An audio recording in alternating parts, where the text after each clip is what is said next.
Assalamualaikum warahmatullahi wabarakatuh. Selamat datang di praktikum acara 6 statistika non-parametrik.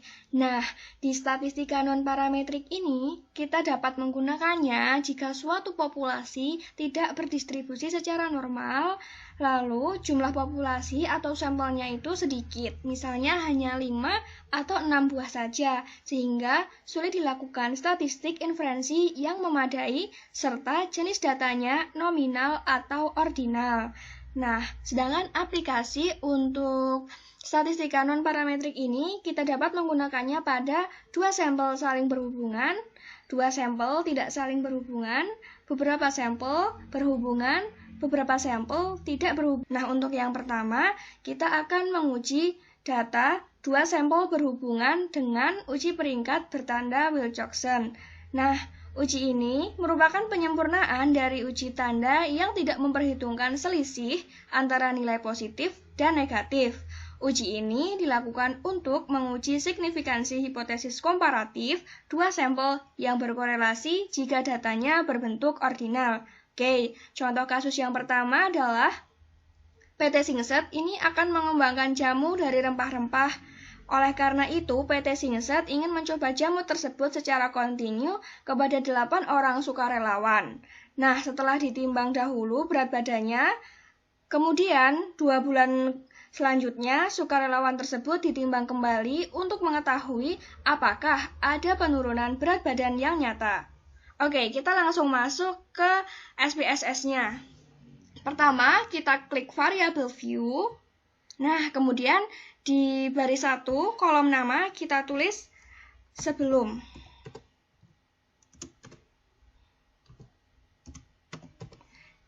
Kemudian, kita pilih measure-nya ini ordinal.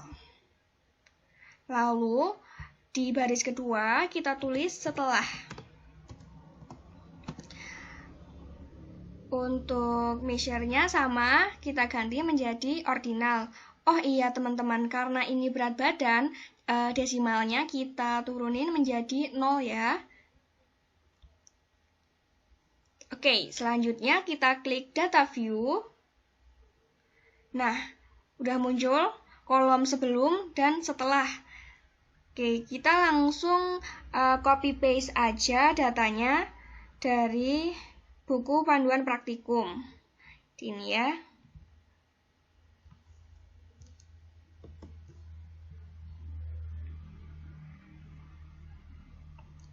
Oke, kita paste di sini. Nah, setelah ke-8 data ini muncul, artinya kita sudah bisa melakukan analisis. Yang pertama, kita klik Analyze, kemudian kita pilih non-parametric test. Nah, ini kan belum muncul nih apa yang kita perlukan. Kita klik yang legacy dialog, lalu kita pilih two related samples. Oke, kemudian kita masukkan sebelum ke variabel pertama dan setelah di variabel kedua. Oke, ini test type-nya kita pilih Wilcoxon, kemudian kita klik OK. Nah, ini dia hasilnya, output dari uji Wilcoxon. Nah, ini gimana cara bacanya? Jadi gini, negative ranks ini ada 6 data. Dan di sini ada keterangannya A, artinya data setelah itu kurang dari sebelum, ada 6 data.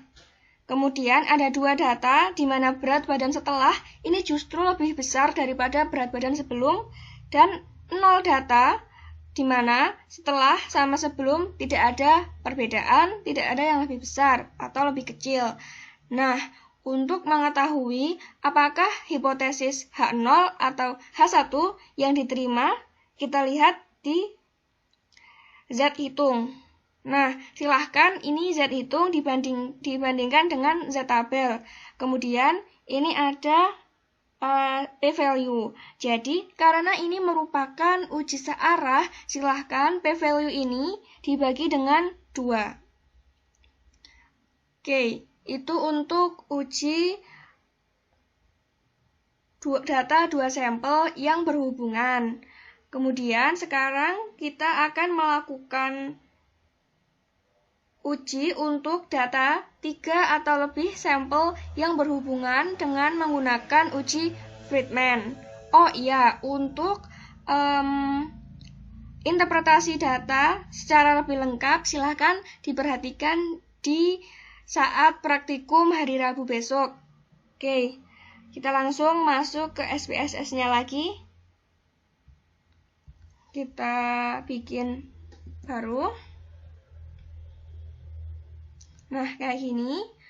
Oke, jadi uji Friedman ini digunakan untuk menguji hipotesis komparatif sebanyak K sampel yang berpasangan jika datanya berbentuk ranking atau ordinal. Oke, contoh kasusnya, sebuah restoran lezat ingin meluncurkan 4 paket masakan dengan nama paket 1, 2, 3, dan 4.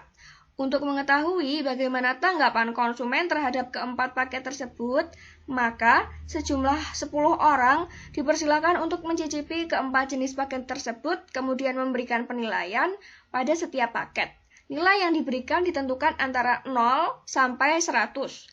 Oke, langsung aja kita masuk ke SPSS untuk menentukan apakah keempat paket tersebut memiliki kualitas yang sama. Oke, yang pertama kita klik variabel view. Nah, di kolom name baris 1 kita tulis paket 1.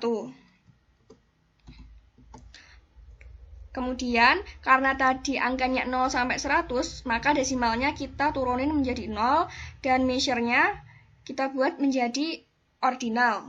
Oke, selanjutnya ada paket 2. Untuk desimalnya sama, kita turunin dan measure-nya kita ubah jadi ordinal.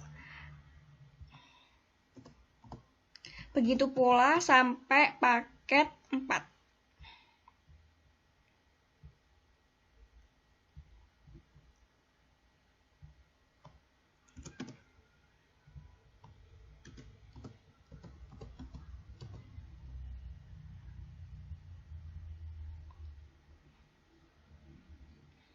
Oke, kalau udah jadi kayak gini, kita klik lagi data view. Nah, udah muncul kolom paket 1, 2, 3, 4. Kemudian kita masukin datanya menggunakan data yang ada di dalam buku panduan praktikum.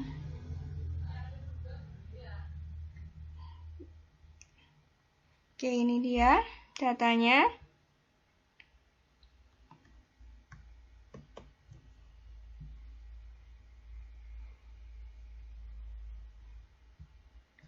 Kemudian kita paste di sini. Nah, kalau datanya udah muncul kayak gini, kita langsung aja masuk ke tahap analisis. Yang pertama, klik Analyze, kemudian pilih Non-Parametric Test, pilih Legacy Dialog, kemudian K-Related Samples, kita klik. Oke, kita masukin semua variabelnya dari mulai paket 1 sampai paket 4.